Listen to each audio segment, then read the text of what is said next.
Hey guys, mask. How you doing today? I'm out riding around. It's a great day. A little overcast, but you know, it's in the 60s, and thank God we finally got like a day in the 60s. Actually, it's been in the 70s a couple of days this week here.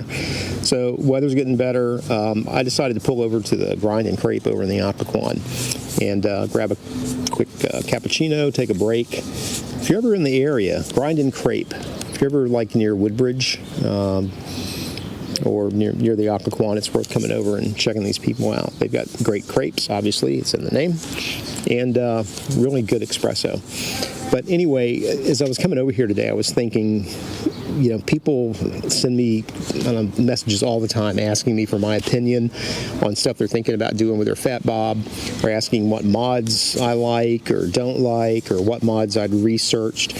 So I thought today would be a good time for me to find a place, maybe, I don't know, not here, somewhere around here, pull over, and then do a little walk around the bike and talk about Percy's 5 favorite mods for the Fat Bob that I've done to my bike.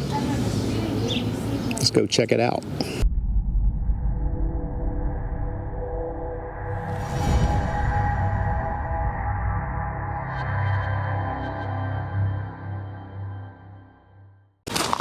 All right, let's go do this thing. My 5 favorite mods that I've done to my 2019 Fat Bob 114. Again, don't forget, Grind and Crepe, man. Check it out if you're over here. So this is very difficult, actually. I was trying to kind of get this down to what are the top 5 mods that I've done to the bike, and then how do I qualify that? So these are in no particular order, and I decided what I would do is just kind of go through the 5 things I've done to the bike that I feel are the best ROI for me for the type of riding that I do. This may be different for you. Take it with a grain of salt. So the first mod that I have on my list is the brake lever. I replaced this brake lever. I have a video for it. I think I probably have a video for most of these things, and I'll put links to those in the description below here. But this is probably one of my biggest return on investments, was replacing this. If you've got a Fat Bob with a stock lever, you know it's really low and it's very uncomfortable. You have to over torque your ankle a lot to fully work that rear brake. This lifts that angle up a little bit, makes it very comfortable. So that's one. The next thing would be the Joker Machine Serrated mini boards.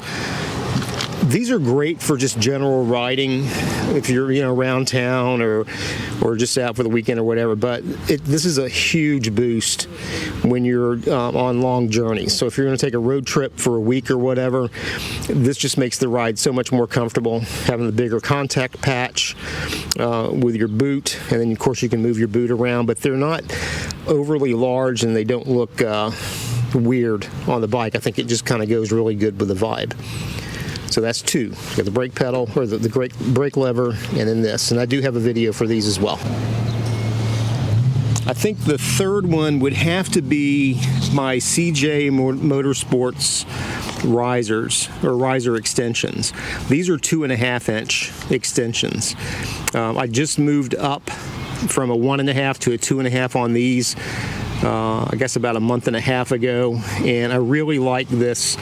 The way it's changed the position of the bars, the additional height, and then the pullback as well, because this is at an angle, so you get a little pullback without it being curved.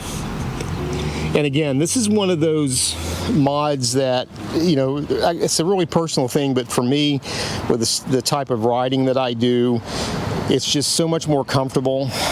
You know, I've got lower back problems, got knee problems, so although I love the look and the ride of the bike and its stock setup, that riding position is just, it's too much forward leaning for me for long trips, so this makes it a lot more comfortable. And the riser extensions really aren't that much. So that's the third one. The fourth mod that is my favorite has to be the Road Warrior, the Memphis Shades Road Warrior fairing that I put on, particularly after I did the custom paint job on it. You know, when I first got it and it was all black, I was happy with the wind protection that I got when I was out on the road, but I wasn't in love with the Road Warrior until I did the custom paint job. And I think that the way we pulled that off, I think it looks really great on the bike. It's something I really do like. Although I do pull the fairing off quite a bit in warmer weather if I'm just out riding around locally or commuting, because I like to get a little more wind. And I really do like the way the bike looks without the fairing, to be honest with you. Especially with these new extension, riser extensions. I think it looks really cool. So that's number 4. And I'm gonna have to cheat.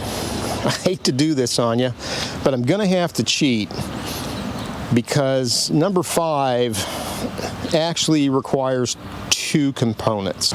The next thing that I had on the list in my mind was the torque cam upgrade that I did.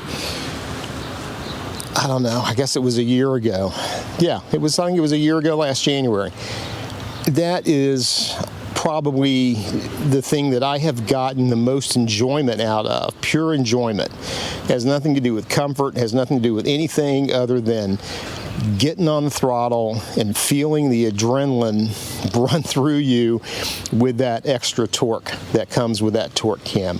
It's amazing, but you can't just do that, I don't think, without doing something about the exhaust. So I'll say 5A is the torque cam upgrade, but then 5B has to be the Rinehart mufflers.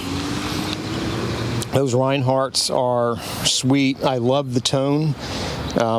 Of course, I don't get to hear them often because I'm riding the bike most of the time when the bike's on, but a lot of people give me a lot of compliments about the sound of the bike with the Rinehart and the difference that the torque cam makes in the sound. And I'll turn the bike on here in a second and let you hear that. Well, why don't we do that now?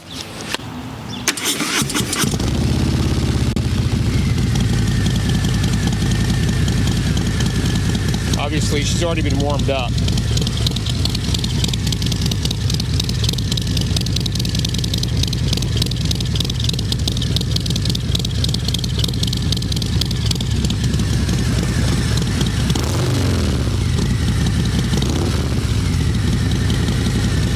We're in a residential area, so I think I'll leave it at that. So anyway, guys, that's my top 5. And I tell you, it was, like I said, it was very difficult to try to come up with just 5 things that I'd want to talk about in this video, because I've done so much stuff to my Fat Bob. But I hope you find this video useful. Give it a thumbs like if you did. Make sure you hit the subscribe button if you're not already subscribed to the channel, especially if you have a Fat Bob, because this is the only motorcycle I've got. I have a lot of Fat Bob content. I think I probably have more Fat Bob content out than I believe any other channel that I've seen out on YouTube. So this is definitely a good place to hang out. We've got a good community, a lot of people that ride Fat Bobs, chime in. So yeah, I mean, it's just great people to connect with, and either here on YouTube or on Instagram or whatever platform. Hope you guys are having a good one. Hope you guys have good weather. This is I don't know, it's kind of overcast today, but like I said, it's been 70 a couple of days this week. I've been stuck at work. Not stuck at work, that's not a good thing to say, because I really love what I'm doing right now. I've just been really busy, haven't been able to get out. But I believe, if I'm not mistaken, we're going to have great weather on Sunday. Today's Friday. And there's a place in Gettysburg that I think that Walter and I, and maybe a special guest, might be riding out to do a day ride out to Gettysburg. So hopefully we'll see you then. Let me know if you have any other questions about the bike or any of the other mods that I've done. You guys have a good one. Peace. Grind and crepe.